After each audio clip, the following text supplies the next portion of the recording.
Who's it gonna be? This is Lamar! Oh my God! My brain's gonna explode. My brain's gonna explode. There's something sinister afoot, absolutely. Hello, everybody, and welcome into the Slightly Biased Show here at the incredible Haymaker Studio, brought to you by Haymaker Network. Follow the Follow the Haymaker Network link down in the description below. You can check out your dosage of Dallas Cowboys news. Who doesn't need all the Dallas Cowboys news they can get with the one-star podcast presented by Haymaker every week on all podcast platforms on Wednesdays. This week, KT is joined. That's Kevin Turner, by the way. KT is joined by the Athletics' John Machota. Saad Youssef from the NFL Combine to talk NFL draft and how much did the Cowboys pay for a kicker. If it were up to me, nothing. We wouldn't pay any of these guys. They shouldn't be making any money. That's my new stance. Athletes should be playing for free on the tax. They should be completely playing for free. It's absolutely ridiculous that they make money at all. So anyways, make sure you guys go check that out. We got a great show today. We're joined by the one, the only, Joe Star Jokic, a.k.a. Jack, a.k.a. one half of the State of the League podcast. Welcome in, brother. Welcome in. How's it going? It's going great. We've been trying to work this out for a little bit, and it just kind of so happens that we perfectly aligned it to where you come on right after a big Nuggets game. I know. Well, I've been delaying because the Nuggets have been awful for so long. Honestly, the people watching don't realize Slightly has been trying to get me on this program for, I think, a year at this point. I remember the first time I delayed was because I had a computer that could only siphon like a fifth of my actual internet usage, and so I couldn't like reliably live stream anything. And then so that was like over a year ago, pretty much. So yeah, I've just been pushing until the penultimate moment of this Denver Nuggets team. They blow out the demon Boston Celtics, and so I'm finally ready to come on and talk basketball. Are you like a doomer Nuggets fan? I have some Nuggets fans that loiter around in my community who are just like, I hate this team, or I hate my big fat Serbian slob. Like, is that where we're at? When I go off the cuff, yeah, 100% yes. Like I do, like whenever I'm live tweeting games or whatever, I'm just like, this fucking fat dumbass. I can't believe. Like last night, Jokic took 12 threes before the fourth quarter even started. He's shooting again, huh? And so, yeah, when shit like that happens, I'm just like, I cannot stand this guy. But then whenever I take a step back and I'm like, power ranking, who do I think the best teams in the NBA are? I'm always like, I don't know, higher than consensus on the Nuggets, it feels like. So it's a duality of man style thing. But right now I feel good. You caught me on a good day. I love the Denver Nuggets. Yeah, I feel like the Nuggets had this like weird sort of thing where for a while it's like, yeah, they're the Nuggets. They're fantastic. They're so good. We love them all. We love Jokic. And then like there was a month or two stretch where, to be fair, they were completely injured. But it was like, dude, the Nuggets haven't been good for a long time. And I'm hearing all these podcasts where they're like, no, the Nuggets are like, they're going to be there in the end. And now it's kind of, I feel like it hit that point in the cycle where now people are going too hard on the Nuggets on like a national scale. And it's like, all right, they're still probably the second best team in the West in terms of championship contention. Yeah, I agree with that. It's just, I find it a little bit hard to blame people just because so much of it, like, it's not just that they're playing bad and it's not just that they're super hurt. It's like a combination of both. And so, like, just one of those things is a lot to overcome for like a team that wants to like contend for the championship or whatever. And so for them to have both of those things going on, I understand people fading them a little bit, but at the same time, I don't know, like they've bought damn near infinite wiggle room with me where it's like, it's February and every game we kind of like really micro focus in on because there's nothing else going on. But ultimately, none of this really does matter. And I don't know. There's still like a lot of time for them to really get rolling by the time the playoffs roll around. Yeah, for sure. This is a live stream, by the way. Someone in the chat said better than the Spurs. I think so. The Spurs are just so green. Like, you just got to factor in Steph Castle will have a game or two where he's just dreadfully bad. Like, these are things that happen with these teams. You know, I did notice something that what's your opinion on my guy Tim Hardaway Jr.? How are you liking that experience? Oh my God, Demon! I love Tim Hardaway. Like, people keep telling me, wait till he's shooting you out of playoff games, but just actually wait. The opposite happened in his time with the Mavericks. I will say, where during the regular season it was like, I want to kill this guy, and then the playoffs was like, this guy just won us game 3 on the road against the Clippers. Nice. Yeah, I would say that's about been my experience, where it was like, when they got him on the veteran minimum or whatever, they got him on like a very cheap deal. I don't know which one. I was like, hey, the Pistons were a good team last year. And Tim Hardaway Jr. started nearly 80 games for a good team. And so I was like, you know, even if he is a guy who completely, like, we don't even play him in the playoffs, to take a swing on him, I was totally fine with. And I feel like it's worked out way better than even like the more hopeful people at the time expected. He's been, and like he's straight up won us several games, not just like off of Jokic, but in the time that Jokic missed, I felt like there's 2 or 3 games where, you know, he comes in for 22 points and it's like, oh man, we just don't win that game without him. And so yeah, in a season where all of like the staple, then like the Aaron Gordons and the Jokic and everybody are missing extended periods of time, it's been so sick to have him on the team. Yeah, I knew that was going to be a great signing for you guys. I always liked Timmy here. His contract was just bad. I feel like he always got a bad rep. And he's a Celtics killer. I mean, he had the most points ever in a finals quarter or something like that in Game 4 against the Celtics that year. So he'll always have a special place in my heart. And I'm happy to see he's played pretty well. And for the most part, I've seen Nuggets fans like him. Now, there was this from last night where he went to the podium. Did you see that? And no one was there? No one wanted to interview our boy? I was so surprised. Like, I didn't even know that was like a thing that could happen. Yeah. Like, like he goes into the media room at the end and it's completely empty and he's just like, okay, guess I don't have to do this time. I wonder if that's a good or a bad feeling for an NBA player to get post-game duties and nobody wants to ask you any questions or anything. I mean, my thing is knowing people who go to these and stuff and doing them in like college when I worked at the school paper. I wonder if he came out like 2 hours later or some shit. Because sometimes that happens where these guys will be like an hour and a half to come out. It's like, all right, I'd like, no offense, Tim Hardaway, but truthfully, there's not a single quote I could get from you tonight that will be worth me not driving home right now and stopping at Wendy's on the way back home to get the chili and nuggets before they close. But I'm a big believer in banning post-game press conferences completely. Okay. I don't like them. Make the case. Well, I don't like the little and everyone I've ever talked to, like the Big J journos, they hate them as well. No one enjoys doing them whatsoever. Get rid of the post-game press conference room. Get rid of it and abolish it. It should be sort of like guerrilla journalism. I'm stopping a player as they're walking into the locker room right immediately after a loss. And that's when I'm getting my soundbite. Yeah, I'm getting punched in the face because Tim Hardaway Jr. put up an air ball in the closing seconds of like a playoff game or something. He's like, get out of here.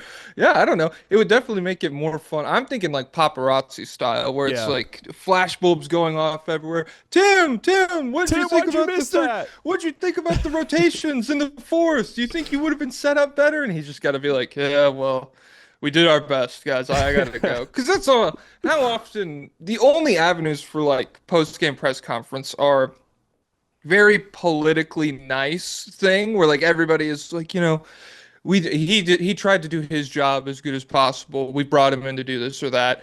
That's one. Or the coach just loses their mind on like the officials or something. Or like very rarely you get like JJ Redick being like, I thought D'Lo sucked tonight or something along those lines. But for the most part, I don't know. It's pretty like I never feel like I gotta watch. I don't watch post-game press conferences ever. JJ Redick's a big reason I want him gone too. Because frankly, I don't want to hear the coach. And also same with Chris Finch. Like I don't want to hear the coach following a game whine and bitch about the refs ever. Like I don't want to hear it. I don't want to hear JJ explain to us why that was a goaltend in the second quarter. You guys got the shit kicked out of you. We don't want to hear or listen to it or explain it. Well, that started the momentum, dude. The goaltend, it was a snowball effect. Yeah. So, if that doesn't happen, we get a few different calls to go our way, and then we're right in it in the fourth. So, yeah, I don't know.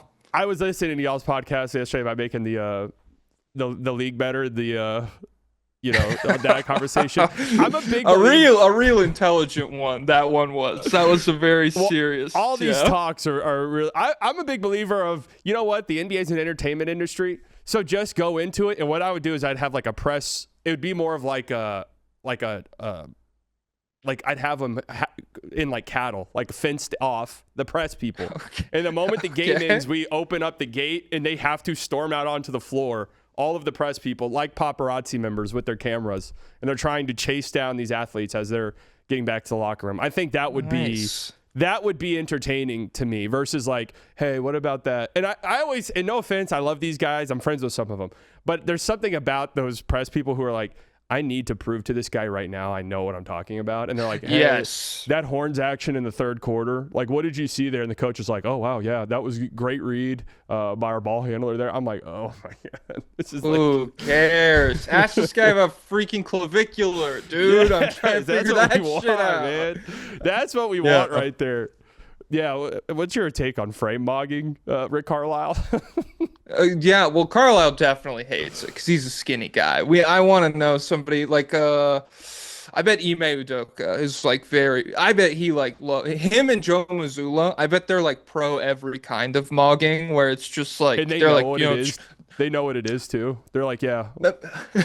Yeah, they're just like, yeah, the strongest should win. It's a meritocracy that way. If he's got the best jawline, obviously, he should be the coach. I feel that way. Joe Mazzulla's like, yeah, we were space maxing tonight, and we got a lot of good threes. Yeah. That's what I want. Well, Jaylen Brown freaking mismaxing last night with a loser, dude. Oh, my God. What's your take on that? Like, he really is one of the strangest players because I was fortunate enough to sit very close. Almost what people would basically say courtside. Very fortunate to sit courtside at Hollywood. All right. Celtics Mavs game, and Jaylen Brown popped off, and I was watching it, and I went to the finals games too. I was like, oh my, this looks like one of the. If you didn't know any better, like this looks like one of the best players to ever play the game. When I'm sitting this close to him, like he's big, he's huge, he's a great athlete, he is good on defense. And then you see the bad games, but then you look at the advanced stats, and it's like, what is it, 10 points better when he's off the floor or some crazy shit like that? And when he's got a minus 10.1 swing, and it's I don't understand how that happens to that degree. Like with that big of a, it's like that's the whole season. That's not just like last 10 or 15 games or whatever. It's the whole year, and so. Yeah, I don't know. I'm not like fully on board with like this guy's the worst player in the world or whatever. There's probably a middle ground where I exist, but I don't know. I'm also not like Bill Simmons is like he's been Kawhi for the whole year pretty much. Yeah. It's been like Jaylen Brown and Kawhi are like the same tier. I'm also like I don't know about that. All the MVP stuff with him, I'm just like I would rather see Joe Mazzulla unanimous coach of the year than do like Jaylen Brown maybe MVP stuff. I'm a big Joe Mazzulla coach of the year guy. I get why it has to be JB Bickerstaff, but I feel like there's a lot of good candidates actually this year for that. No, the crazy Jaylen Brown stat is the one where it's him and Derek White are like a +7, and then Derek White without him is a +20, and then Jaylen Brown without Derek White is a -0.7. Yeah, I don't know, because Derek White's the other guy where it's like there's all these different factions online of like are you like the advanced stats guy or the eye test people or whatever, and I'm always like, if you are really an eye test guy, you should be freaking the fuck out about Derek White this season because he's somebody who misses like every shot he takes. It's the worst scoring season of his career. But then you watch and it's just like, oh my God, he's literally like saving the game for them on this end of the floor. And I need to go back and watch. They played the Suns 2 nights ago. That was the first night of the back-to-back where they played with the Nuggets. And I know they really ran away with it when they played the Suns. And I assume Derek White had a lot of shit to do with that, the way he always does. But I haven't watched the game yet. Yeah, I mean, him and Lou Dort are like the inverse of each other, where I know I'm supposed to love Lou Dort, And every time I watch a Thunder game, I'm like, is this guy the worst, like, biggest idiot NBA player of all time? And I just do not understand it. And he shoots 40% from three, but I feel like I've never seen him hit a three. It's the most, they're the most inverse players. Because, yeah, Derek White's, I don't even know what he's shooting. For a while there, he was in the 20s from three or something like that. Yeah, he's having an awful year, but he's incredible. Like it makes no sense. He's having a terrible year, but he's having an incredible year at the same time. I've always kind of been an eye test guy, mainly because I don't want to learn what all these different stats mean. I like give me the ones that everyone's like, yeah, EPM's pretty good. Okay, cool. Like I can live with that one. Like when I don't learn what any of them mean, I just throw them out. Right, I don't know what EPM arguments. is, but they're like, this one's good, so just use it. I'm like, all right, bet. Cooper better than Con Knipple with this one, and I'm like, bet. Let's fucking roll with that one. Then. Unfortunately, there's not too many advanced stats that say that one. So that one's where I'm like, yeah, guys, points, rebounds, assists still do matter in the league, man. It's about a bucket at the end of the day. No, but there's new ones that are like 4-year decay Darko. But I'm like, what the fuck is this stat? Yeah, I don't know what's decaying. I don't know. I don't know about and that's like, I don't know. Those are the ones that people point to as like, yeah, 2-year time decay, RAPM or whatever. And I'm like, yeah. Based, okay. I'm sure a lot of work went into it, and I'm sure that like it is because I see good players doing well in this stat. Like I think one of them, it might be Darko, it might be something else. They had like a really good top 5 where it was like Shea and Jokic and Kawhi and Luka and Giannis or whatever, and then the 5th was like it was like a Peyton Pritchard level player or something like that. Where it was like, okay, I don't know about that, but yeah, it's crazy. I don't know. I'm not a big advanced stats guy, but I guess they work for some people. It scares me because like some of these people on Twitter are the most insufferable humans, and we're all insufferable, I guess, in our own way. So it is what it is. Mm-hmm. Who am I to judge anybody? But then they'll tweet stuff, and I'll kind of remember it, and then I'll look back on it in a few months and be like, "Fuck, dude, they were right." Like they're honestly probably right more than they're wrong, and I don't want to give them this like ego boost that they clearly don't need. But it's starting to scare me that these guys might have found it. Because for a while, the advanced stats in basketball were terrible. It would be like Hassan Whiteside's the 3rd best player in the league by PER. And then you'd watch him play, and it's like, this guy is dreadfully bad at the sport of basketball. But now they might have, now this 4-year time decay Darko RPM, like this might just be the stat that they've cracked the code. There's one, Ayodosumu is somebody who people like you and me like, probably. Right, I like like 40% from 3? Cool. Yeah, that's what I'm saying. And the spreadsheet people are like, this is genuinely not even an NBA player. You guys have no idea. And the Wolves, since he got to Minnesota, they've lost his minutes enormously. Yep. They're like plus 10 or 15 with him on, or with him off, and they're like minus 40 with him on the floor. And so it's just like, damn. Maybe I don't know what I'm talking about. Maybe I wasn't that locked into the Chicago Bulls while he was getting 20 minutes a game or whatever, but I'm just going to keep doing what I do. I don't really care. I'm already kind of an old man in that way, where it's like I'm not learning anything new. I'm just going to do the exact same things I do right now until I get phased out of this industry or I die, I guess. Yeah, Io is one of the ones that scare me because like you said, I'll watch him and be like, yeah, he seems good to me. And then the advanced side people are like, this guy's like seriously should quit tomorrow if he had any like shred of dignity. It's like, okay, I guess, I don't know. It seemed pretty cool to me. I'm going to list all the Nuggets players and you say one word to describe them, similar to the Alex Jones meme. Oh, shit. Okay. All right. I just thought of this just now, so I don't think I'm surprised. Okay. All right. Let's do it. How about our guy, Tim Hardaway Jr.? Flamethrower. Okay. I would have gotten Patriot. Oh, well, I don't have, and first of all, he says several words in that video that I'm not going to say on this live stream. KJ Simpson. Mystery. We don't know. He just got here. KJ Simpson's one of those guys where the first time I saw him in a Nuggets game, I was like, oh, okay. I guess he's on the Nuggets. I think last night was his first game with the Nuggets. Okay, that makes me feel better because last night was the night where I was like, oh, I didn't know KJ Simpson was even in the league. Yeah. Maybe he was with them a few nights ago, but last night was at least the first where he got like minutes where the game wasn't like 20-point blowout, and he was already like flashing. He was like pointing to Denver on his chest and stuff. And I was like, I love damn. that. Hey, I guess city on his back type shit. I have the confidence for it, but I'm also not an NBA player, so Bruce Brown. Oh my God, love. That's all I have for him. And it's like, even when he was playing poorly to start this year, I was like, I remember the good times, and that's all we got in this life, you know. It's like the good memories that you can cherish and hold on to. And now we have calm little 15 games where his threes are falling. He's playing pretty good defense. He was great on Jaylen Brown last night. He's been a very established physical presence, and so yeah, shout out to Bruce. Love. That's all I got. Julian Strother. I wanted to go. I'll do flamethrower again. He does Patriot a bunch. Okay. So you like Julian Strother? I do. Did they pay In him? term, I don't think so. I don't think yet. That's one thing where it's like since the Peyton Watson money, that's like a big domino that has to fall, obviously.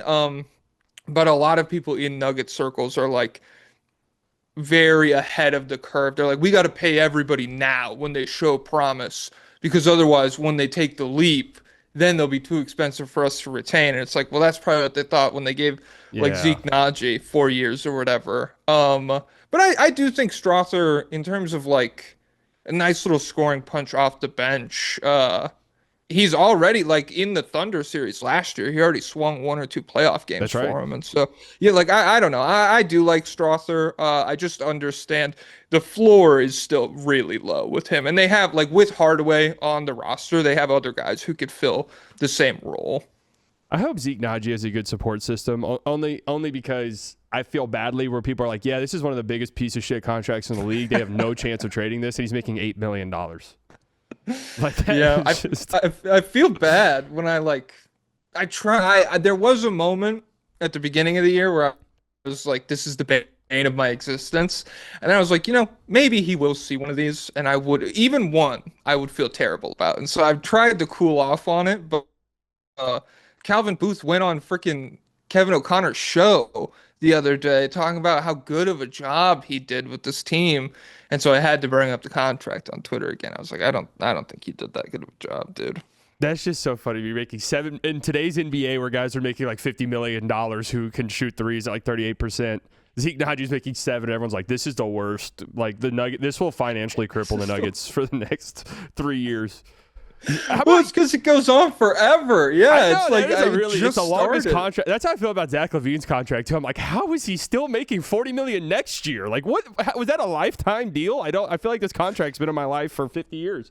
Jonas Valanciunas, bruiser. Honestly, he was good last night. Like, well, no, he is good, and he's been very good. But he's a guy where it's like, I do genuinely think him being white protects his PR a little bit, because he fights so much more than I realized. Like, I thought him and Keita literally almost fought in like the first quarter last night. Every time he gets tangled up with somebody, he's like throwing like a little slap at the end or like an elbow or something. And I'm like, hey, when you're on my team, dope. That's great. I love that spark off the bench or whatever. But I certainly think that, like, we see it with Isaiah Stewart now, where Isaiah Stewart's like a really good player. Yeah. And a lot of people are just like, well, he's mostly a fighter, mostly an enforcer or whatever.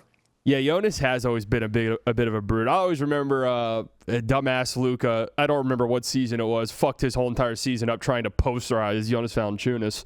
And that was really like one of the last times he tried dunking in a serious way. So shout out to Jonas for that. Remember that year he was like 45% from three? I do. Yeah, leading the league.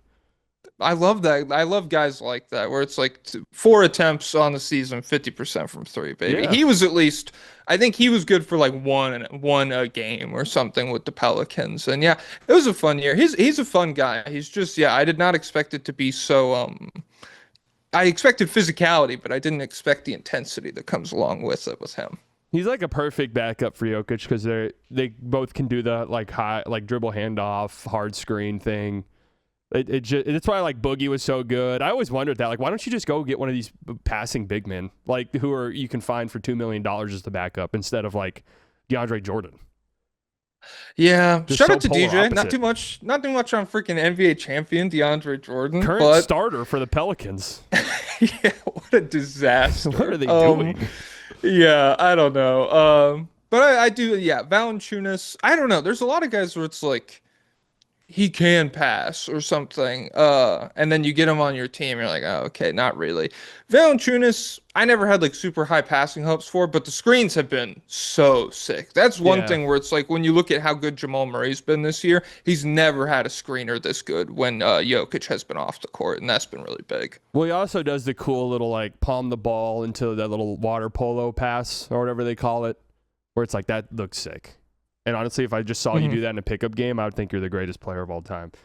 Christian Brown.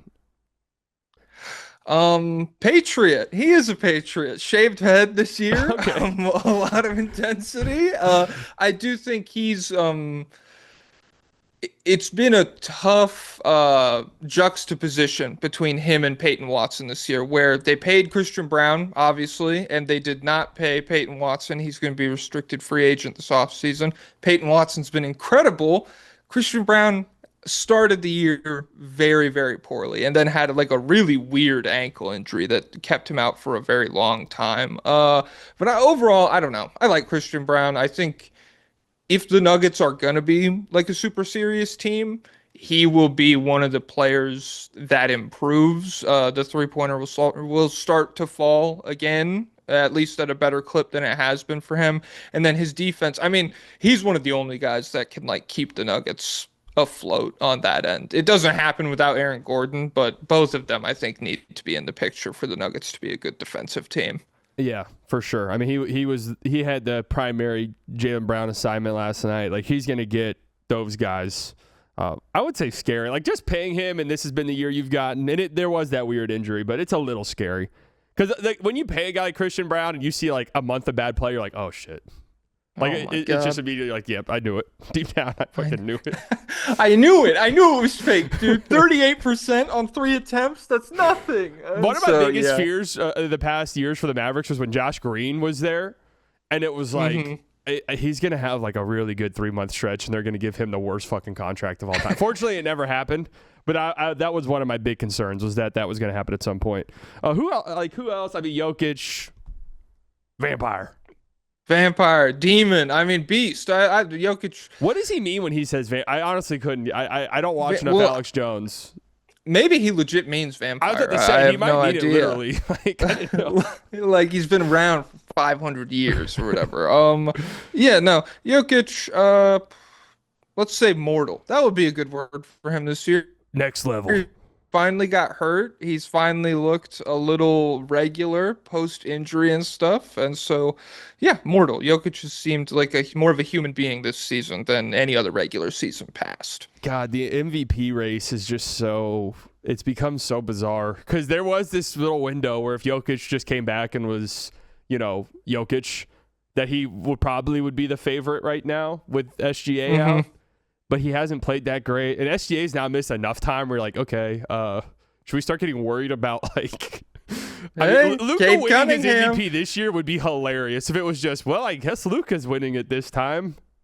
Well, I'm thinking the other way so on the State of the League podcast, we did a whole episode about this maybe a month and a half ago where we broke down the funniest realistic all NBA teams and stuff. And there are a number of guys like back then LeBron hadn't quite missed the cutoff. I think Steph hadn't missed the cutoff yet either. Both of those guys are eliminated. And so really, if Jokic misses the cutoff, that's immediately what I pivot to. It's just the most ridiculous outcome, rooting for that. And so I feel like it's even crazier for Luka, for Shea and Jokic to both die, and Luka still loses the MVP. Yeah. Like it's like the one season where it's possible, and then it's like the Pistons are crazy this year. We gotta give it to Cade, baby. Dude, Cade winning MVP over Luka. I just can't imagine the Twitter outcry from the Luka stands. Man, that's been an adventurous last few days.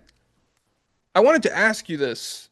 Do you still feel like, because I don't follow any Luka people on Twitter, do you feel like the Luka support circle on Twitter is the smallest it's been in a long time? Like, I feel like he's got more haters than ever. Yeah, I mean, I definitely feel like There was a stretch, and there always is. I made this point yesterday where, like, when you're a young player, you come in and you're incredible immediately, everyone loves you and adores you. Like, you might have one or two vocal hate, but, like, for the most part, everyone's like, this is the future face of the league. We love him. He's going to be top 5 all time. He's going to win He's going to win 8 rings. He's going to all this. And then, obviously that doesn't happen because it never does. And then it'll be you're 6 or 7, and people are like, dude, you're horrible. What? Like, you're so overrated and trash. And so, yeah, I think the national media support is by far the lowest it's ever been. I would say for the last 2 years, though. I mean, the finals, and look, I was at that game 3. It was horribly bad, just to be completely and totally transparent. That was really bad that summer, even after a finals run. This is by far the worst. But his, like, tight, Luka stand circle, they are vicious. And they'll come after you, and they'll send you death threats and, some Slavic language, and it's terrifying. And they'll speak English to you. I mean, I'm sure, I don't know, you're a big Jokic. I don't know, has a Jokic stand ever came at you for not, riding too hard for him? Honestly, no. I feel like it's always American people, or at least people who are like their Google Translate is really good, and it just makes it sound like regular. The Slovenian one's not good. They'll be like, "You fuck bitch, you fat fuck." I'm like, "Whoa, dude! Like, come on, man." But I just said I wanted him to get back on defense. Like, that's literally all I said. I don't need all of this. But yeah, it's interesting. I don't know what it is. I feel like it. Jason Timpf had a monologue. Did you hear what he had to say about this? I didn't watch it. I saw it came up on my feed, but I didn't see it. Let me hear it. It actually was, and I actually agreed with him in what he said. Was that out of all the top guys, Luka's obviously in that mix of like the top 4, the consensus top 4 of Jokic, Shea, and Giannis, and Wemby is like slowly creeping into that. But out of those guys, he probably has the lowest floor and the highest ceiling. So like. He has, because of his play style, just this floor that he can get to where it looks really ugly. And that's why there is this reaction. I was like, you know what? That's probably the best way to describe it. Yeah. I mean, I agree with that. Ceiling, I have no idea. And he said he has the highest ceiling out of all of those guys. Yeah, I don't know about that. But it's fine. That's not, I don't know. Like, I don't think it's very productive to be like I don't feel the need to introduce any more negativity into the Luka sphere right now. I feel like that part of it is like pretty well covered. Yeah. And so I don't know. I feel like were you happy? So do you still root for Luka? You still want good things for Luka outside of Dallas, you would say? If Luka demanded a trade or what left in free agency to somewhere else, I would be way more in. Okay. I can't do the Lakers thing. I mean, that's it. I cannot do the Lakers thing. I've tried. Somebody left a funny comment on my channel because it is true. I'm a big LeBron's the GOAT guy. He's one of my favorite athletes ever. Luka's obviously one of my favorite players ever. They're playing on the same team, and yet I just cannot root for him because – and I don't even hate the Lakers. Like, I've rooted for them in the past, but it's just the fact that they, stole my boy, and that's really it. Yeah. Well – I would say, wait, what the hell? I totally just lost my train of thought. We were talking about Luka and I got it now. I wish the Lakers, or I feel like the Luka negativity sphere is worse than it should be because the Lakers have built. This is a very bad roster for Luka with old man LeBron. Dominating has been about as bad as I expected him to be and everything. And then Reeves, shout out to Austin Reeves. Very good story from like undrafted or would have gone in the second round or whatever to like legit all-star level player, but still not so like, I don't know. I just don't love the roster construction around Luka. And I feel like it's making all the perception of him much worse than it needs to be. Yeah. It's just and then you have to also factor in the, LeBron angle where it's like this is how LeBron teams get talked about where like they need to win and then there always is a scapegoat and it's way to a lesser extent now than it was like in 2016 when Kevin Love would just be getting destroyed every single night on every single talk show. But yeah, it's become it is really bizarre because yesterday it was like every show talked about it and it was like, yeah, Luka's a crybaby and he'll never win. And it's like they get their talking points from someone is what it feels like almost. I don't know who it is. The big ESPN. They're sending out a memo. Did you see Jeffrey Epstein? I don't know. Well, I did read his sports column back when it was out. Like I was Oh, around all the time, and I was like, "Damn, you're no, no, I okay. wasn't actually." You're subscribed to the newsletter. That, yeah, I wish it would have been. That would be a fun little anecdote. As I was reading what I did read the screenshots that were going around. Not the most in-depth stuff in the world, but it made me re-examine the shit I say. Because I'm like, if I can't provide more serious commentary than Jeffrey Epstein, I should like be applying myself more to this line of work or whatever. His was just like the Nets are terrible. It's Yeah. gonna be a while before they're good again. But everybody's terrible sometimes. On to the next team. And so yeah, I guess he had a lot of other stuff going on. I don't know how focused he was on True. the sports column. Well, it was a team of like Filipinos who they hired to translate other sports columns. It wasn't him, unfortunately. That was the unfortunate thing, right? Where Is it real? Like he wasn't writing that? no, he was not writing that. They did it so they could like PR push the Google search. So when you search Jeffrey Epstein, it was Raptors win versus like Jeffrey Epstein charged with child sex trafficking. Yeah, I think they got in right at the. I think they're gonna cover it up that way. I think they got in right Just a at the little bit boiling more. point. I was thinking of this funny bit where, a young, aspiring, hungry sports journalist leaves college and finally gets a writing gig. And they're like, I got it, Mom. This JeffreyEpsteinSports.com. Jeffrey Epstein. I'm going to be covering the Knicks. Yeah, yeah. And so, damn, shout out to disgraced sports journalists who got one big shot and then probably also got like strong armed into all of the trials that are gonna happen and everything. I know Hillary Clinton was in there today, but I haven't seen anything about it yet. I've mostly Oh, been she's focused testifying today. yeah, and Okay. all I saw was that she said she's never met Jeffrey Epstein, and so that was really surprising. I expected it to be a big expose about everything. No, those things are always, unless they know they can get quick and little easy points, and then they can just roast Pam Bondi, which was hilarious, but it was made me want to rip my hair out. But yeah, I love the scroller at the bottom of the screen. I've never been on something with so much production value, and so I love us pivoting to Jeffrey Epstein, and it just at the bottom says, "Subscribe to the Haymaker Network for more sports, baby." That's right. That's right. Jeffrey Epstein, sports and Jeffrey Epstein here at the we're the only sports network that is actively covering the Jeffrey Epstein files as well. No, I can't believe that wasn't a bigger thing because I saw that and it was a real website. Obviously, he didn't write it, but I was like, this is hilariously funny that there is a Jeffrey Epstein sports website that was talking about Rajon Rondo. Like, he did a whole article about, like, yeah, Rajon Rondo like might be the best player on the Celtics back in 2010. I'm like, oh shit. Okay, nice. You know he's leading the league in assists, guys, and they're like, "Dude, just make the plane take off. I'm not trying to talk to you about the Celtics." Bill Gates or whatever is like, "I just don't believe. I think Kevin Garnett's too old." Or Yeah, I read something your like column that. today, Jeff. I don't know, man. I don't know about the Celtics this year. Would you have that on your resume if you were one of the people who were writing those articles? Is that like, yeah, I was there for 2 years, but I was a sports blog. What blog? I forgot. It's not there anymore.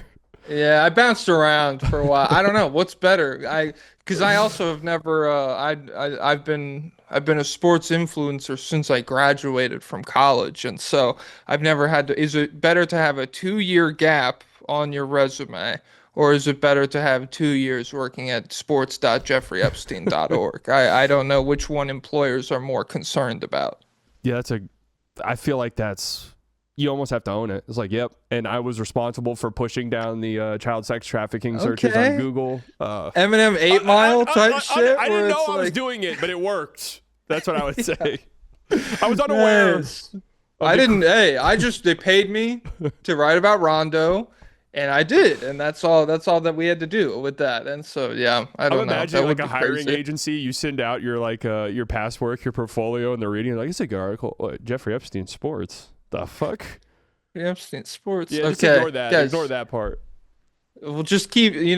It's just about the writing. You had to get it published. Every news outlet has something bad going on. Okay, it's just this one particularly had a couple nastier things. I will say, in college, I got like a little unpaid gig writing about the Texas Rangers for a website, and I got it through a Reddit post.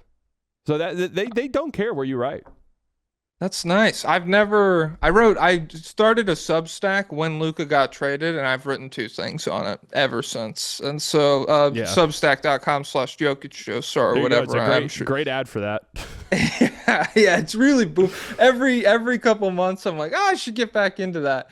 And then I'm like, I sit down at my computer. I'm like, Prince dying. I don't care about this stuff. No one reads anything anymore.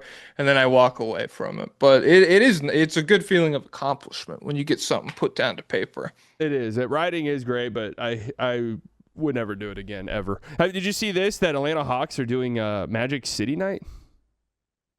Magic City, the Magic City wing Monday. place? Yeah, The Wings restaurant? the Wings restaurant. Some of the best wings in town. Yeah. They're giving out Well, that's good. I don't Magic know City hoodies. Oh, okay. I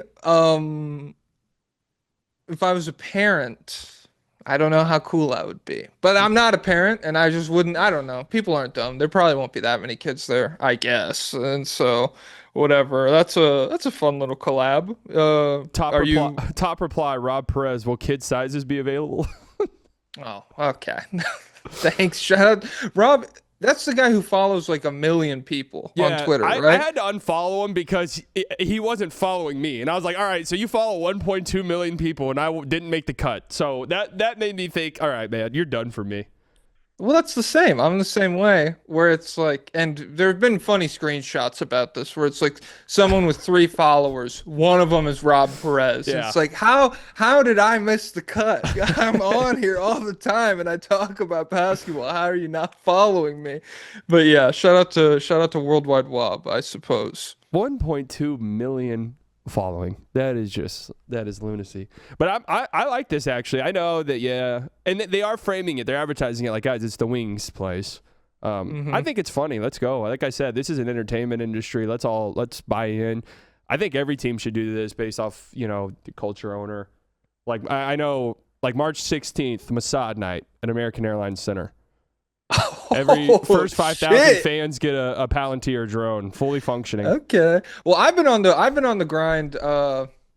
I think the Wizards should rebrand to something more militaristic. If they're like, if you're not going to embrace the silliness of being a wizard, then you should be like the Washington Drones or something like that. Yeah. And yeah, I don't know. I feel like that could fit in pretty well. I've also been like, we were talking about this on the pod the other day. When Washington rebrands, it's a team that should always reflect like the state of the country and everything being the nation's capital. And so Washington should just have like a very evil rebrand for the next 4 years. Like it's all like black and red and gray and stuff, and like it just looks like a fascist empire when you wipe out over the crowd. I feel like that would be cool. And Trae Young and Anthony Davis. It's the start of a new era. So you could be the evil Wizards. Yeah, someone in the chat said the Grand Wizards. Okay. Okay. That's a step in the right direction. I like where your head's at. I can see it. Okay. I wasn't going right there, but we can tweak it. We can workshop it. Yeah, I hate that the Wizards don't just do some gimmicky ass Wizards thing. Like, why are they so against their own brand? It makes no sense to me. Their current brand is so boring. I know. It's one of the worst in the because their brand right now is still like really like 2018. I feel like that's probably the last time they rebranded, where it's like it's all still very sleek lines and like minimalist, and the colors suck, and there's nothing like every year when they do their cherry blossom stuff, everyone's like, oh, this is way cooler than everything else you do the entire season. You should just stick with this. And so, yeah, I think if they hit on a big pick this year, I would expect a rebrand from them. Well, we've been saying about the Mavs for like 20, 30 years, where it's like, all right, Luka, it's time for the rebrand. Never came. All right, Luka's gone. Cooper's here. It's time for a rebrand. They knew, dude. Nico said, guys, don't do it. Don't do the just wait. You're not gonna want to rebrand for a couple more seasons.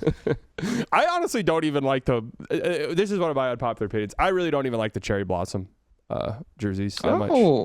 I don't just think like pink is such a cop out. So it's like, we put pink on the jerseys, guys. It's like, okay. Mm-hmm. I want a wizard on the front. I want a wizard that takes up agree. the whole front of the jersey. Yes, I want like a guy casting a spell on Yeah. the warm-ups or whatever. Like I want a literal human being on the front of the jersey shooting some shit out of a wand. I don't know. I don't hate the cherry blossoms, but I do feel like it's like a gimmick that a bad, boring team has started to fall back on a lot. It's more so that the rest of their stuff just sucks to me. Yeah, it's one of those where, like, when they first introduce it, it's like, oh, okay, and then by year 2, it's like, yeah, well, Okay. that's when baseball does their like city jerseys, and they're cool for like 3 weeks, and then as a Rangers fan, I'm like, I don't want to see that fucking Peagle ever again, or whatever it's called. And they still trot it out there. And like those, here's the thing about those type of when you have your established jerseys, it's cool, but once you have like the alternate jerseys, which I'm a fan of, and I think they should cycle every year. But like the gimmicky jerseys, once you see one of your favorite players like tear their ACL in the gimmicky jerseys, and it's like that jersey should never be worn again. Yeah, I guess I don't remember what Jamal Murray was wearing when he tore his ACL. I can't speak to that feeling, but I'm always like, I am fine with the alternate jerseys. I wish there was like a more established, consistent like roster of uniforms that teams would like regularly have. I don't like 5 new jerseys for every team every year. I feel like that's a bit much because I feel like there's no way you can like establish a visual identity with like a really cool era of a team. The way I guess I don't know, my brain just went to like the Lob City Clippers, which don't have like crazy uniforms or anything, but I do remember like those uniforms and I remember Blake Griffin dunking in them, and I just don't know if that's something that really happens with teams anymore. Yeah, I agree. I think that teams should change jerseys the moment. I guess maybe it's hard to tell that there's an era shift happening in the moment unless there's just like big roster turnover. But yeah, there should be like a dedicated. Okay, yeah, that was the Lob City Clippers, and now I guess they did do that when they changed to whatever they've got going on now. But whenever Benedict Mathurin becomes the star of the team and Kawhi's been banned from the NBA, then it's time to move on to another type of jersey. Yeah. I was ready to talk. I wrote shit down about the Nuggets, and Mathurin was in my Nuggets notes because he nuked. The Nuggets have been a terrible clutch team since Jokic came back, really all season. And recently, Mathurin gave him 16 in the fourth quarter. That was people think Mathurin's going to be a star, but it's really just because he played the Nuggets defense. You need to wake up to these opponents. He's one of those stat sheet or spreadsheet guys where they're like, this guy is dreadfully bad and horrible at the sport. And then you watch him, you're like, I don't know. He seems pretty good to me. Like He's the one I see the most nerds being like, I can't give up on him. He's got some special traits, baby. I mean, Cam Thomas. That one passes the eye test though too. Like when you watch him, you're like, whoa, why did he just shoot that one? Like that player matches the eye test, and he'll do. He'll obviously hit a couple really cool shots where the ball don't stop in you. Is like, oh, this guy, why is he not getting $50 million and taking 40 shots a game? But then you watch his whole game. That's kind of how Rob Dillingham. Whenever I saw college Rob Dillingham stuff, I'm like, there's no way in fuck this guy's gonna be good. No way. Oh damn. Okay. That's how I feel about it. I'm gonna be honest. I'm not a draft guy. Pablo's more of the draft guy, isn't he? Yes, I don't know shit about I know very tentative stuff about this draft, but if you want to nuke AJ DeBanza, go ahead. We can cook him. I like AJ DeBanza. I'm more like Darius Acuff because the Mavs fans love him, and that's kind of like he falls in the 7th or 8th range of the draft. And I'm like 6'2" guard who every highlight I see is him doing some nice looking move, but I close my eyes and I'm like, will this work against Asar Thompson? And then I'm like, yeah, no, I'm out on him. Maybe Reed Shepherd, you get the switch. You get a guy the same size as you. No more small guards. So that's the official stance of the State of the League podcast. It's a fascist stance, I suppose, but I just when I look at Darius Acuff, I'm like, dude, it would be cool if you work out, but if my team, especially this is the last year the Mavs own their pick for a while, right? Yes. 5 years. Gotta hit. That's a big pressure to hit. They've got protections on the 2027 pick. Top one. What are they? Top one. Okay. Well, that's nice. Just make the play-in again, and you That's right. guys maybe the ping pong balls will go the exact same way. Yeah, you did want to talk to me about tanking. I wanted to okay, so I think the Mavs are like clearly tier two of tanking teams. There's like four or five that are like real. They've spent the Yeah. whole year being completely awful. Do you expect the Mavericks to like really focus on losing games down the stretch this season? Or do you think it'll be more like, I want Cooper to develop every opportunity he gets? Or do you think those like kind of coexist? Because they're not that good with him Yeah. anyways, right? They can coexist, but this dumbass team is not going to tank, and they're just bad and injured. Like they're not. They haven't done anything besides like trading AD, which I guess you could kind of qualify as being a little bit of a tanking move. Well, they got Bagley, who's better. True. So, I mean, like now you're in trouble. AD was probably not going to play, and then Bagley comes in, has been good. Chris Middleton's been good. So yeah, I think. But a couple nights ago they played the Nets, and that's like okay, both these teams are tanking. The game was close in the fourth quarter. The tanking logic is, all right, AJ Johnson, get out there. You're going to close this game tonight. Like, we just want to see it, right? Take every shot in the last 4 minutes. But no, they tried their little hearts out. Najee Marshall's playing 38 minutes. PJ, when he's healthy, is playing 36 minutes. Like, they're legitimately trying with the group they have. So, yeah, it is pretty frustrating. But I don't know. What am I supposed to do? You know? Like, I feel bad when Brandon Williams is popping off. And deep down, I'm like, dude, what the fuck are you doing? Like, come on, please chill out. But I am like, he's good. You know, it's a cool story that he's like carved out this role for himself, and I want him to do good.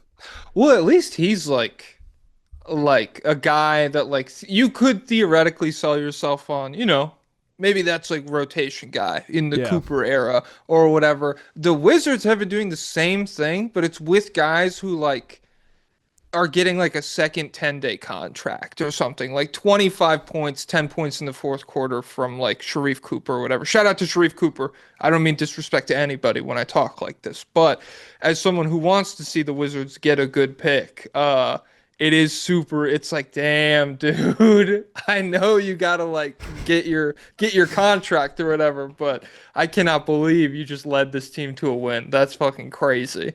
I actually think in some ways what the Wizards are doing is more despicable than what the Jazz are doing, because they're just like benching second year guys. And that's like, dude, like you're supposed to have Sar and Keontae George out or Keyshawn George out there. Like you're supposed to have those guys out there. That's the whole point of this whole thing. And they're like, no, his hamstring hurts, so we're not gonna do it. And what's crazy, like, I feel like, well, because the Jazz also did it to some extent, and I don't know what they're gonna do down the stretch here, because they might kill somebody on their team. I mean, Keontae George, you need to like have security around you. I do not know what's gonna happen with you. The Jazz would just bench guys. The Wizards are like, he's hurt. Everybody's hurt right now. And so I would argue the only honorable thing I know Washington is doing is they are acting like Trae Young and AD are both trying to play basketball this year, which if they take the floor, to me, it would make up for some of what you're describing. But at the same time, it's just like there's no honor among any of these fucking people. The Nets and the Jazz and everybody who's trying to tank, much less like the Pelicans or whoever that are just terrible. There's like a third of the league that's just awful. I'll throw the Nets some bail because they have like a pretty good, like decent, like not good, but like decent starting five, and Clowney, Claxton, and MPJ are like a good trio when they play. But what they'll do is they'll have these bench lineups. They're like all five of their rookies, or like three of their five rookies who are all terrible. And they'll go out there for 20 minutes and just lose those minutes by 40. That's what you're supposed to do. Danny Wolf, get up here, pal. I need some Danny Wolf minutes right now. That to me is ethical, because it's like, yeah, there's young guys that they do factor into your future plans. Let them go out there and be dreadful for the next 15. Like if the Mavs are serious, AJ Johnson be getting 35 minutes again. Yes, that's one of the Wizards last year had the same experience. They embraced the AJ Johnson minutes, and so you would get like 20 minutes, or you would get like 20 points in 40 minutes from AJ Johnson, and people were like, dude, this plus the athleticism, this is a guy. So Oh when yeah. he got shipped in the AD move, I did see people on the timeline like, damn. Well, you probably saw it too, where it's like everybody who's raw is just SGA before he got good Yes. now. Like I those was literally just comps. about to say, if you are a young player in a big trade as like a kind of afterthought piece, and SGA wasn't an afterthought piece, but like you're young and you haven't been great yet, congratulations, you're getting SGA comparisons for the next like SGA, probably baby. like 16 months before people are like, oh, this guy's just fucking terrible. Yeah. God bless him. Yeah. That's how God Max bless Christie him. was. Max Christie for a while was like, dude, he could be SGA. And it's like, yeah, he's good. He's a really solid like 3-and-D guy. And that's probably Yeah.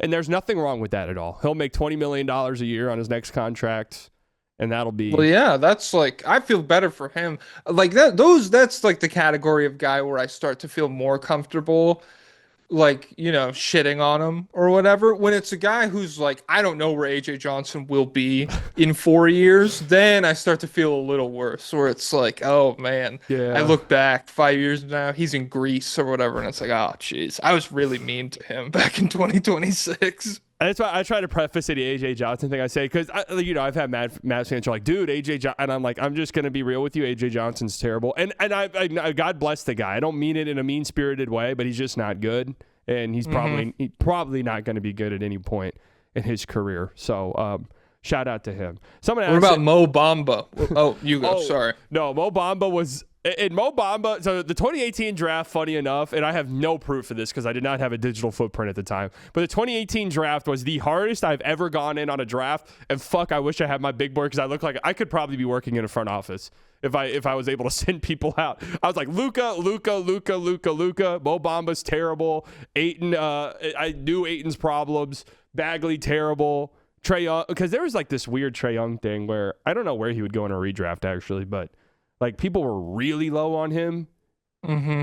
And I think I have no idea. Redraft with him is very interesting because it is like a good question of how many like high level role players would teams rather have in that draft yeah, than like are you taking Mikal Bridges over Trae? Probably. hey, I mean, depends on are we getting a new contract? And I don't have to give up any picks to get Mikal Bridges' whole perception now is just like it's completely screwed because of the money that he's on and the way the Knicks had to go get him. If he was in a vacuum, it's just like it's a fine role player, I guess. But yeah, Trey, God bless Trey too. Excited to watch him in the district next year, but I don't. There's a reason he's on the Wizards now. Man, it's crazy because he went 5th in the actual draft. And I honestly don't know if he'd be top 5 just looking at it, which is in my brain, I would immediately say, yeah, of course. But obviously, Luka going over him, Shea going over him, Jaren Jackson Jr. going over him, certainly. Mm-hmm. I would probably guess most teams would take Mikal Bridges over him. Jalen Brunson, there's 5 right there. Damn. I'll give him I would give him the nod over McHale. I'll be a trade defender here. Yeah. It's just I also do wonder I wonder how many teams feel confident they could do a better job building around Trey than the Hawks did. I feel like the DeJounte Murray thing was a big wrench in all of their build like progress that they were building, but at the same time, it's just like Trey is the archetype. You have to put so much effort into building this thing just to be like 48 wins and like a scrappy kind of playoff team. So Yeah. I wouldn't get mad at it. Yeah, he's I've been a big trade defender most of his career, but I am pretty much no small guards now. That's pretty much exactly right. And Brunson too. When we talk about Acuff and people say the best case scenario and they're pointing to all these other small guards, I'm like, well, it's proven how hard it is to win with Brunson. I mean, they've put together this really good team, and they got to the conference finals, which is great. But And Brunson is Brunson is one of the best offensive guys at that size ever. Like he is an insanely talented offensive player. One of and one the fact too. that I mean, yeah, like the way he does it with like the paint pressure and everything. And the fact that he was like still, if you go, like when you're watching that Pacers series, he was still like some of those minutes were as rough as they were. It's just like I don't know. Like how can I expect reasonably the guy I draft to be better than this guy? And can they win with this guy? I have no idea. Because what's the ones you point to, like Maxi, and it's like, well, that team hasn't made it past the second round ever, and maybe no fault to Maxi, but like, none of these guys have won really, and I guess if maybe that's a bad way of looking at it, because hey, if you make it to the conference finals, that's there's nothing to be ashamed of there. Like someone said, what about Casey Wallace? But Casey Wallace is a completely different player than like Acuff, right? Yeah. Like, completely. I'm fine. It's more the ratio of how much money is being allotted for a small guard. Like if a small guard is a rotation piece, yeah, that's like they're not going to disappear overnight. Yeah, shout out to Pritchard, freaking clamps by Demon Nuggets, but no big deal. Shout out to Case and Wallace, like guys that are either extremely skilled or have incredible, like Case and Wallace's wingspan is enormous on top of how good he actually is. Like he has really good physical tools for a guy that size, but max contracts for them. I just don't know if that's going to continue to be a thing. Yeah, that's true. The moment Case and Wallace is making like 30+ million a year, that's when it's like, ugh.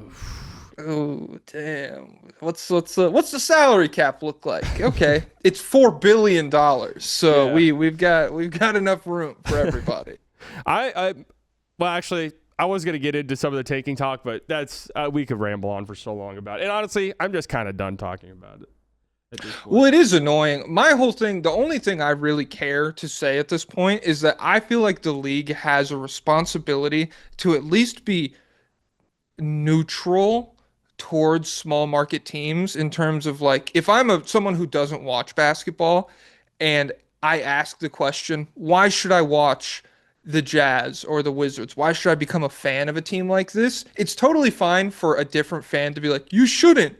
They stink. But for the league to behave in a way that communicates to people it's pointless to be a fan of this team, I think that's so lame. Like, I really hate that. What do you mean by, like, do you think the league's doing that? I just think like all of this talk about like tanking and like the countermeasures that are going to be put in place, I feel like more likely than not will just make it so that teams are bad for longer. Teams that aren't incredibly lucky with like when there's like an important guy at the top of the draft, they just kind of get like stuck in mediocrity for an extended period of time. And I feel like, I don't know, like I'm of the opinion that generally tanking works, and you have to be either extremely incompetent or extremely unlucky to be a team that is like still trying to lose 7 years into the rebuilding process or something. Yeah, that makes total sense. If I were, and I've said this, if I were the commissioner, I think I'd probably have more of an iron fist. Like, I think part of it is just the discourse surrounding it is so vocal and loud that it's hard to, like, this happens every year around this time, the All-Star break-ins. We had the high from the trade deadline, and then now that's gone, and it's like, doing Molly or something. Now you're coming down and you feel terrible and like the world's awful. And now we're like, oh, this league's fucking terrible. Like, what on earth? I'm a fan of this piece of shit garbage. Like, how are we going to fix this league? And then the playoffs start and everyone's like, oh, actually, this sport's incredible and I love it. This is the best. Yeah. I don't know. It's tough because also like there's a million things that everybody knows where it's like the short season works, but it makes less money for everybody, so even like the players wouldn't be on board with it. But that means you have to slog through this February, March stuff where none of the basketball really matters, and like half the teams are trying to lose. It's ridiculous, man. There's no fix to everyone will tank. That's why I've become, if you're a big time anti-tank guy and that's like your thing, I'm going to spend the next 3 months talking about how horrible tanking is for the league. Okay, either propose we're going to do flattened odds or we're getting rid of the draft. Otherwise, please stop complaining about it because it'll never go away ever. No matter what little rules you add in, like, oh, this pick actually, like this spot in the standings actually gets the highest odds, everyone's just going to tank. It'll always lead back to tanking. Always, no matter what. So. If you're one of those guys, you better be watching the games like that. Like nobody watches any of these games anyways. So like really complaining about the quality of the product. Like I guess that, you do want every game to be as good as possible, but I feel like a lot of people are just like finding something that is not that hot of a take to criticize compared to like more serious problems with the league, I guess. But it's whatever. I don't give a fuck. I don't. Everybody is so negative around I this time know. of the year, and you and I are doing it too. We're Yo, negative yeah. Nancy's.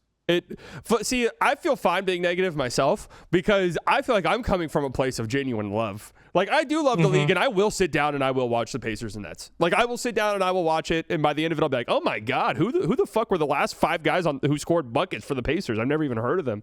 But then, like, people just give in to the, like, Jacob the Clippers, who just spend all day on Twitter, who are like, this league is terrible. It was so much better in the 90s. Like, they would have This killed. game was better when Kobe was playing, dude. That's every Jacob the Clippers. You know, Kobe would never let the shit slide, man. Yeah, they would have killed. They would have actually stoned LeBron in the 90s on the court. Yeah. The fans would have been giving stones going into the arena, and he would not have made it out.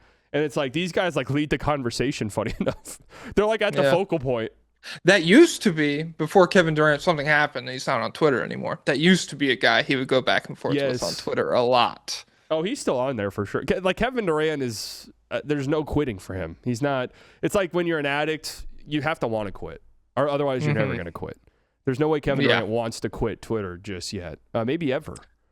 I wonder. I would love to be a fly on the wall for like. I bet there's been a couple hours where he's been like social media detox. I'm taking a break, and I wonder what that's like in his house or whatever. He's like, I got to go to the gym now because otherwise I'm gonna lose my mind. As a guy who has sometimes a bad screen problem, I will say every now and then I'll just like plug my phone in and leave it in another room, and I'll just be sitting like reading or something. I'm like, dude, I feel like completely, like I feel so performative. Like for 30 minutes, I'm like, all right, let me go get my phone.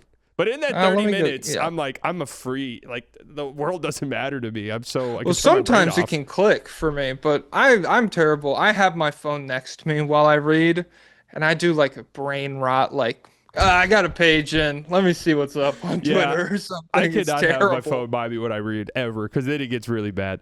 But I will say I did a thing a couple years ago when I went to Europe, and I like it was right when free agency was starting, and I deleted all my social media apps, and I came back. I genuinely did not know what happened in free agency the first couple weeks, and people were. Do you remember what year? Like what you came back, and it was like, oh, yeah, it was right. They after, didn't re-sign Brunson. No, it was a couple years ago. So it was the Paul George to the Sixers. Mavs just made the finals. They got Clay, and I knew they were getting Clay before I left, so that one wasn't like surprising to me. But yeah, it was kind of fun, and it worked. It was way easier than I thought, but I would never do it again against my will or on my own free will. When I went to Europe last summer, and it was for a friend's wedding, and I didn't realize it at the time, but it was in the middle. I had to wake up at like 4 a.m. to watch Game 5 of the NBA Finals, and that was it sucked. I think I'd set my alarm to wake up for like the fourth quarter of the finals, and it was a pretty good game. I think it was when J-Dub had 40 or whatever. But yeah, well, I mean, just terrible planning on my part. That was so stupid. Man, the European fans, I have so much respect for because they are up at like 3 a.m. watching these games. And so when they get a little bit of an attitude at me sometimes, if I like didn't defend their favorite player, you know what, I do understand it because it's like 5 a.m. there. Yeah, you're more serious than I am, honestly. You know what? You got it. You are right. I am a fuck like bitch. that feeling of staying up, especially because I'm on the East Coast, like staying up coast to coast Tuesdays or whatever. It's like 1:30 in the morning, and the Nuggets just blew a fourth quarter lead or whatever, and then I close my computer and it's just silence. Having that be like 5 a.m. and having to like go to work after, I couldn't get on board with that. Well, I actually thought it was peaceful whenever I was in Europe a few months ago. And you know, the Mavs to me were already dead at that point, so it didn't really matter. But there was something nice about waking up in the morning, open up my phone, I check the score. Okay, I already know what happened. Maybe I'll go back and watch. That's such a hilarious routine. Oh, Mavs got fucking bodied by 25. Let me have a good day today. Open up Twitter. I see. Oh, Cooper Flag had a bad game. Fuck, my whole entire day's ruined now because that's all I'll be thinking about for the next 12 hours. What did Khan do? No, he's good again. Fuck, That's how man. I've been recently. Coop hasn't played in damn near a month without looking. Khan Knipple is always like 10 of 11 from the field and 8 of 9 from 3. I'm like, how does he? I look at his percentages and it doesn't even make sense to me because it feels like he's 60% from 3. I've never seen him miss a shot. I know. Yeah, it's like I feel like he has to have like off nights that I don't watch where he's like 2 of 9 or something, because when I tune in he is always like 4 of 8 or whatever, and he has a great fourth and he's so poised and polished, and I'm just like, damn, what a shout out to the Hornets. It's good. I don't care who wins the award at all. It's nice that the Mavs got Coop, freaking rigged, whatever, and it's nice that the Hornets finally hit on a guy that hard. Both of those make me happy to see. Yeah, I mean, I'm a little bit worried because I just need Coop to come back and just start scoring 35 points again. Like, it doesn't matter. Don't look at his plus minus. It is what it is. He put up 40 points. We all saw the highlights on House of Highlights, and now he's going to win Rookie of the Year. So that's and I'll know deep down that what the advanced stats say, but it won't matter to me. It will not matter to me. See, what's funny? I had Matthew Sponhauer on the pod a few weeks ago, and he, in like a dumb mocking voice, made that exact sentence where he was like, oh, dude, Cooper had 40 and everybody saw the highlights, so I guess Wakanda doesn't matter anymore. And That's he's right. a Hornets fan, so it makes him mad. But hearing it as a positive thing from you, it's very funny. Well, I at least recognize it. Where I'm like, no, guys, efficient. Like, why does efficiency even matter? Like, who cares? I need the clip, bro. I need to have Come ball on. and stop on. I'm just like, yeah, you're right. Efficiency doesn't matter at all. Like, who cares? Nice.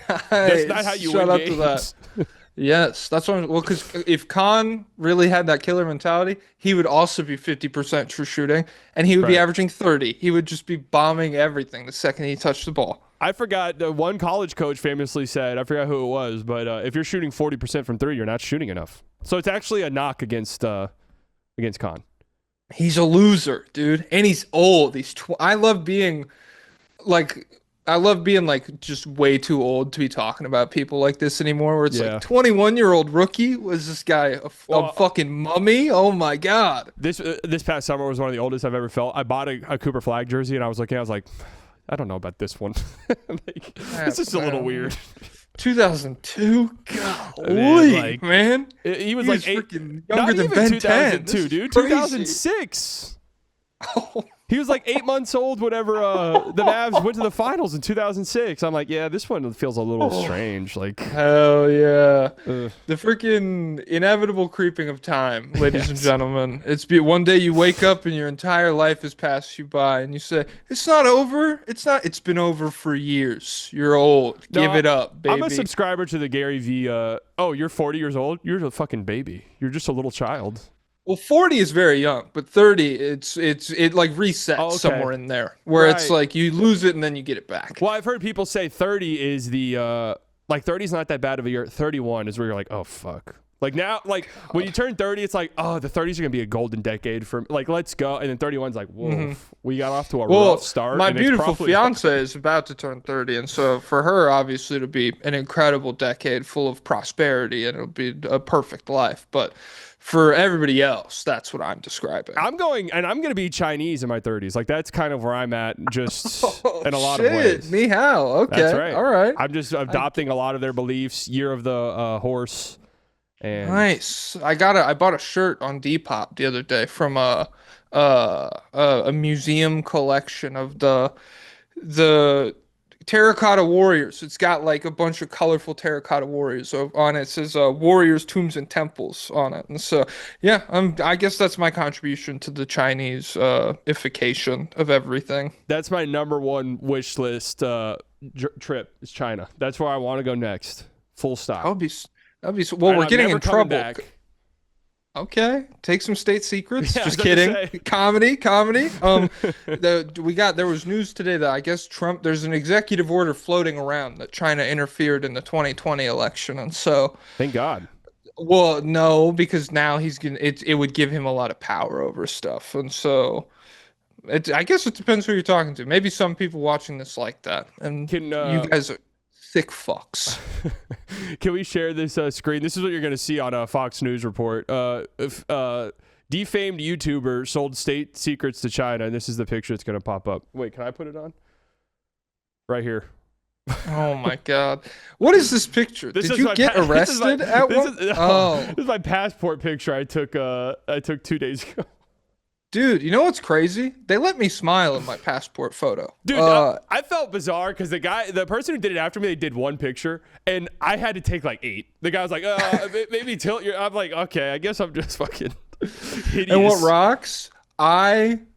My hair is the longest it's ever been in my life in my passport photo. My hair is like literally probably like down, it's like down to here and it looks insane. And I have a huge smile on my face. And they were like, great, have a nice day. And they just kicked me out after that. And so, yeah, I've only used my passport to go to Europe last year. I'm trying to take some more trips though. But yeah, maybe China would be cool. I'm down to go wherever, really. Yeah, me too. I would go. I would go anywhere.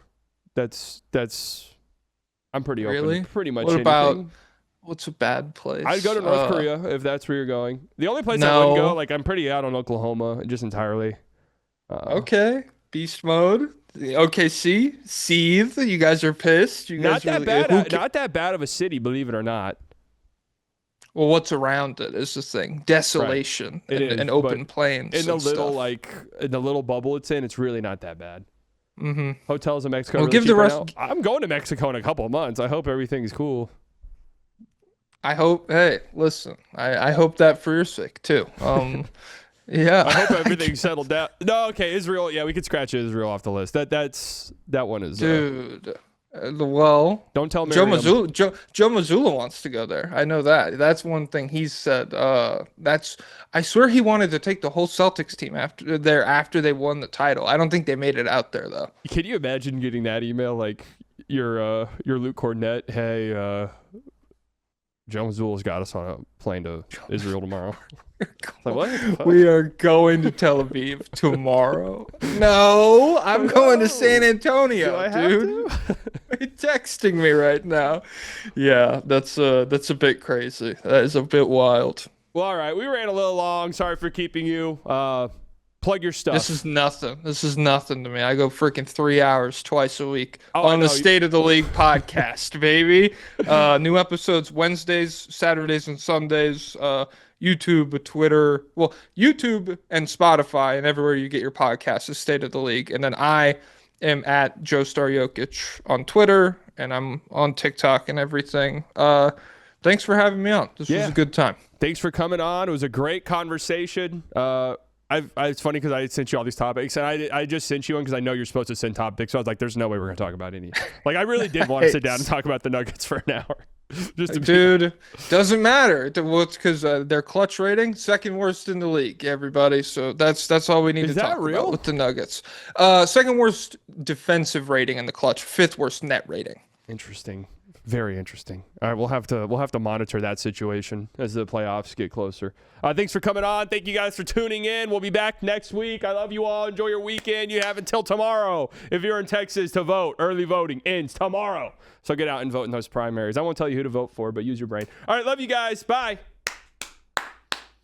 Who's it gonna be? This is Lamar!